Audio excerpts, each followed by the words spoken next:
এই গার্মেন্টসটারে যারা আছেন তাদেরকে সবাইকে স্বাগতম কোয়ালিটি প্রোগ্রেসের পক্ষ থেকে। আমি Mustafizur Rahman, QNQMS professional, ISO 9001 lead auditor certified এবং 6 sigma black belt and champion belt certified, পাশাপাশি MBA and BA English language and literature. তো আপনাদের সাথে আমার অনেকের সাথেই পরিচয় আছে দীর্ঘদিন যাবত, তারপর অনেকের সাথে পরিচয় হবে। এতদিন আমরা QMS, QA, QC, GPQ, buying QC এই সব সাইটগুলো নিয়ে ইনস্ট্রাকশন দিয়ে আসছিলাম, গাইডলাইন দিয়ে আসতেছিলাম ইকুয়ালিটি প্রোগ্রেসের পক্ষ থেকে। এখন আবার আমরা নতুন করে আরেকটা মিডিয়ামের সাথে যুক্ত হচ্ছি, সেটা হচ্ছে প্রোডাকশন। কীভাবে এই প্রোডাকশনটাকে বাড়ানো যায়, কীভাবে সেটাকে অ্যানালাইসিস করা যায়, ডেভেলপ করা যায় QMS থ্রু থেকে বা কোয়ালিটির থ্রু থেকে, সেইগুলো নিয়েই হচ্ছে আমরা আপনাদের সাথে ডিসকাশন করব। তো এই প্রোডাকশন পিপলদের হচ্ছে যাত্রাটা কীভাবে শুরু হয় এবং তারা কত কম সময়ে তার উপরের দিকে উঠতে পারে, সব কিছু নিয়ে ডিসকাশন করব।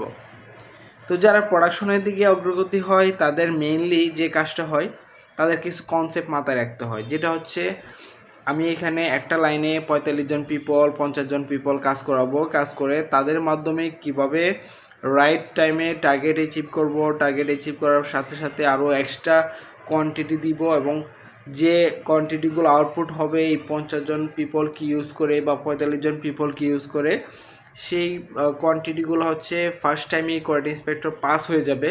কোনো ধরনের ডিফিকাল্টিস হবে না, লাইনের মধ্যে কোনো ধরনের ডিফেক্টের কারণে আবার একটা মেশিন বন্ধ থাকবে 10 মিনিট 15 মিনিট, এরকম ডাউন টাইমের যে লস এটা হবে না। তারপর হচ্ছে লাইনে কোনো ধরনের মিস্টেক হবে না, একদম স্মুথলিভাবে প্রত্যেকে হচ্ছে তার অপারেশনটা কমপ্লিট করতে পারবে। প্রত্যেকটা অপারেটর হচ্ছে তার যে একটা টার্গেট থাকবে সেটা হচ্ছে তারা অ্যাচিভ করতে পারবে, এবং হচ্ছে ডেলি টার্গেটটা তারা ডেলি অ্যাচিভ করবে, পাশাপাশি প্লাস এক্সট্রা কোয়ান্টিটি তারা দিবে, এবং টাইমলিভাবেই হচ্ছে সব কিছু লাইনিং আপ যা কিছু আছে সব কিছু হচ্ছে ফিল আপ হবে। সো এই যে ইস্যুগুলো আছে সেগুলো নিয়ে কিন্তু কাজ করে প্রোডাকশন টিম। এবং প্রোডাকশন টিমের যাত্রাটা কোথায় থেকে শুরু হয়? প্রোডাকশন টিমের যাত্রা শুরু হয় কেউ তাদের যারা PM হয়, অনেকে আছে এডুকেটেড লেভেল বা APM হয়, তো অধিকাংশ লেভেলই হচ্ছে এরকম হয় যে তারা হেল্পার ঢুকে, হয় কোনো একটা প্রসেসে একটা অপারেটরকে হেল্প করে, বা তারা হচ্ছে কোনো একটা প্রসেসে হেল্প করে, তবে তারা সুতা কাটার জন্য আসে, বা কোনো একটা প্রসেসে মানে সাপোর্টিং হিসেবে একটা অপারেটর সাপোর্টার হিসেবে এন্ট্রি হয় তার গার্মেন্টস জীবনে। আবার অনেকে হচ্ছে অন্যান্য সেকশনে এন্ট্রি হয়, তারপর তারা সুইং রিলিভেন্টে আসে। এবং এইখানে অনেকগুলো স্কিল আছে, যেমন আপনি পিপলদেরকে ম্যানেজ করা, একটা মেশিনের স্কিল নলেজ গ্যাদার করা। এই প্রোডাকশন সাইডে সবচেয়ে বেশি তাড়াতাড়ি উপরের জন্য আপনার ফার্স্ট যেটা লাগবে, যতগুলো স্পেসিফিকেশন আছে, দুইটা জিনিস, একটা হচ্ছে প্রোডাক্ট, একটা হচ্ছে মেশিন। যেমন ধরেন শার্ট, প্যান্ট, নিট, ওভেন। শার্টের কাজ, প্যান্টের কাজ, নিটের কাজ, ওভেনের কাজ, জ্যাকেটের কাজ। এই যে কিছু মাল্টিপল কাজ আছে প্রোডাক্ট ওয়াইজ, সেই কাজগুলো হচ্ছে আপনাকে শিখতে হবে খুব দ্রুত। সেকেন্ড যেটা, সেটা হচ্ছে machine, plain machine, vertical machine, feed of the earth machine, বারটেক machine, button whole machine, এরকম। এক কথায় এই যে নেট ফেব্রিকের জন্য কী কী মেশিন, কোনটার জন্য কোন মেশিনে, ওভেনের জন্য কোনটার জন্য কোন মেশিন, জ্যাকেটের জন্য কোনটার জন্য কোন মেশিন, এই মেশিনে কীভাবে একটা প্রসেসের সমস্যা হলে এটা কীভাবে ঠিক করতে হয়, এটা হবে আপনাদের ফার্স্ট কাজ।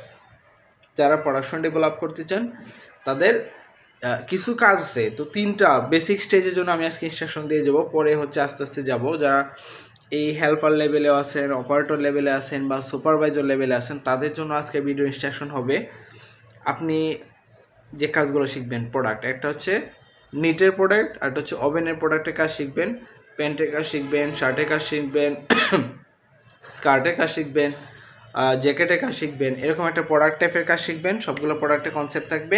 সেকেন্ড যেটা হচ্ছে মেশিন, অল মেশিন চালানোর মতো, এবং মেশিনগুলোর সমস্যা কোথায়, কী সমস্যার কারণে কী ডিফেক্ট হয় সেটা শিখবেন। এটা হলো 2টা গেল। তার যেটা শিখতে হবে যে আপনার অনেক সময় দেখবেন নানা PM-এর আন্ডারে কাজ করবেন, নানা APM-এর আন্ডারে কাজ করবেন, নানা টেকনিশিয়ানের আন্ডারে কাজ করবেন, নানা লাইন শিপের আন্ডারে কাজ করবেন। তাদের যে লাইন চালানোর যে স্কিলগুলা সেগুলো শিখবেন, তাদের কনসেপ্টগুলো নেবেন। যে ভাই আমার এখানে 50টা লাইন আছে এই ফ্যাক্টরিতে, 50টা লাইনের মধ্যে আপনার লাইনটা সবসময় ফার্স্ট হয়, ঘটনা কি? আপনি এখানে কোন কনসেপ্টে ইউজ করতেছেন, আপনি এখানে কোন টুলসটা ইউজ করতেছেন, বা আপনি এখানে কী কী ইনিশিয়েটিভ বা কী কী কাজ করতেছেন যার কারণে আপনার লাইনের প্রোডাকশন বেশি হইতেছে। এই যে উনি যে স্কিলটা বা লাইনটা বা যে স্পেসিফিকেশনটা এখানে ইউজ করছে সেটা আপনাকে শিখতে হবে, এবং প্রোডাকশন সাইডে লেখাপড়া একটু স্থিতিশীল থাকে। তারপরে হচ্ছে চেষ্টা করবেন যারা এসএসসি পর্যন্ত স্টাডি করছেন উন্মুক্তে ভর্তি হয়ে যান, শুক্রবারে পরীক্ষা দিবেন, শুক্রবারে পরীক্ষা দিয়ে এইচএসসি কমপ্লিট করেন। এই প্রোডাকশন সাইডে এইচএসসি দিয়ে আপনি এপিএম পর্যন্ত যেতে পারবেন, বাট পিএম হইতে গেলে মিনিমাম হয়তো গ্র্যাজুয়েশনটা চাবে, কোনো ক্ষেত্রে অনেক ফ্যাক্টরি চায় না। বাট প্রোডাকশনের মেন স্কিল হচ্ছে আপনি কীভাবে তাই মেন পাওয়ারগুলোকে কাজে লাগে আপনি টার্গেট অ্যাচিভ করবেন এবং কোম্পানিকে কিছু সেভিং দেখাবেন যে আমি এখানে কম ম্যান পাওয়ার ইউজ করছি, কম ম্যান পাওয়ার ইউজ করে বেশি আউটপুট দিছি এবং প্লাস আউটপুট দিছি, এবং যা আউটপুট দিছি সবগুলো শিপেবল। এই যে কনসেপ্টটা, এটা হচ্ছে আপনাকে মাথায় ঢুকাতে হবে যদি আপনি প্রোডাকশনে উপরে উঠতে চান। এবং প্রোডাকশনের উপরটা একদম ইজি, খুব কম সময় হচ্ছে আপনি একদম অপারেটর থেকে পিএম হয়ে যেতে পারবেন খুব কম সময়, যেটা কোয়ালিটিতে একটু সময় লাগে, কিউএমএস বা আদার সাইটগুলোতে টাইম লাগে কিন্তু প্রোডাকশনের একদম ইজি। এটা ডিপেন্ড করবে হচ্ছে আপনার স্কিলের উপরে। আপনি অপারেটর থেকে একটা সুপারভাইজারের দায়িত্ব নিচ্ছেন, যে লাইনের দায়িত্ব নিচ্ছেন ওই লাইনের দায়িত্ব নেওয়ার পরে থেকে ওই লাইনে কোনো ধরনের মিস্টেক হয় না, কোনো ধরনের নাম্বার মিস্টেক নাই, কোনো ধরনের অপারেটর কাবজাপ নাই, প্রোডাকশন বেশি হয়। ম্যানেজমেন্ট আপনাকে অবজার্ভ করবে 6 মান্থ, 6 মাস অবজার্ভ করার পরে আপনাকে ওই লাইনের লাইনশিপ বানিয়ে দেবে।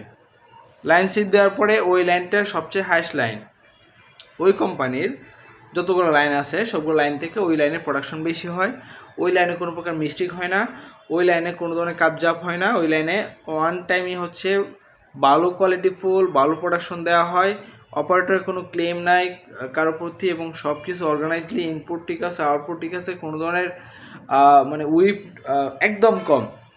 এই যে আপনার স্কিলটা কাজে লাগাইলেন ওই লাইনটাতে, আবার ম্যানেজমেন্ট আপনাকে অবজার্ভ করবে, আপনাকে লাইন বাড়ায় দিবে, আপনার লাইন চেঞ্জ করে দিবে। ম্যানেজমেন্ট দেখবে সবচেয়ে দুর্বল যে লাইনটা আছে সেখানে আপনাকে দিবে। আপনি ওখানে 1 সপ্তাহ কাজ করার পরে ওই লাইনটা আবার প্রোডাকশন বাইরে গেল, ম্যানেজমেন্ট আপনার নিয়ে একটু আপার থিঙ্কিং করবে। সো এইভাবে হচ্ছে একটা কোম্পানিতে হবে। অন্যান্য কোম্পানিতে যে সেমভাবে করতে পারেন, যেমন আপনার ক্যাপাসিটি বাইরে যাবে, যে একটা লাইন চালান আপনার 10টা লাইন চালানোর মতো আপনার ক্যাপাসিটি আছে, তখন আপনি নিজেই অন্য জায়গায় কী করতে পারেন, ট্রাই করতে পারেন। সো এই জিনিসগুলা যে আপনাকে উন্মুক্ত ভর্তি হয়ে যান, পিএম পর্যন্ত যেতে গেলে মিনিমাম হচ্ছে একটা গ্র্যাজুয়েশন কমপ্লিট সার্টিফিকেট দেখাইতে হয়, উন্মুক্ত থেকে এটা করে ফেলেন। আর হচ্ছে স্কিল বাড়ান দ্রুত, প্রোডাকশন ইজিলি খুব অল্প সময়ই হচ্ছে এই লেভেল পর্যন্ত যাওয়া যায়। তার জন্য দরকার সব প্রোডাক্টে কাজ পারা, সব মেশিনে কাজ বোঝা, মোটামুটি একটা মোটামুটি একটা পড়াশোনা, মোটামুটি একটা সার্টিফিকেট, এবং গিলু ব্রেন স্কিল দক্ষতা কেমনে 50,000 মানুষ ইউজ কইরা সময় মতো সঠিক সময়ে সঠিক প্রোডাক্ট আউটপুট দেওয়া যায়, এটা মানুষ হ্যান্ডেলিং। এখানে ধরেন আপনার 10টা লাইন দিছে, 10টা লাইনে 50 জন করে হইলে কত হয়, 500 পিপলের মেন্টালিটি 500 রকম। তো তাদেরকে ইউজ করে তাদের কাছ থেকে অ্যাকচুয়াল আউটপুটটা আনা এবং ম্যানেজমেন্টকে সেভিং দেখানো, এবং যা আউটপুট করবেন সবই শিপেবল হবে, এই যে কনসেপ্টগুলো এগুলো শিখতে হবে। সো কোয়ালিটি প্রোগ্রেসের পাশেই থাকুন। আমরা হচ্ছে অলমোস্ট কোয়ালিটি নিয়ে অনেক ভিডিও আছে, যারা এখানে কোয়ালিটি পিপল কনসার্ন আপনারা হচ্ছে আমার ভিডিওগুলো দেখবেন, প্রায় 450 ভিডিও আছে, quality QA QC GPQ buying QC merchandising এইগুলো নিয়ে ভিডিও আছে প্রায় 450। এখন আমরা স্টার্ট করছি যে প্রোডাকশন সাইডটাকে কীভাবে ডেভেলপ করব এবং প্রোডাকশন পিপলদেরকে কীভাবে আমরা গাইড করবো তারা যাতে ইজিলি উপরের দিকে উঠতে পারে। সো সবাই পাশে দেখুন। আল্লাহ হাফেজ।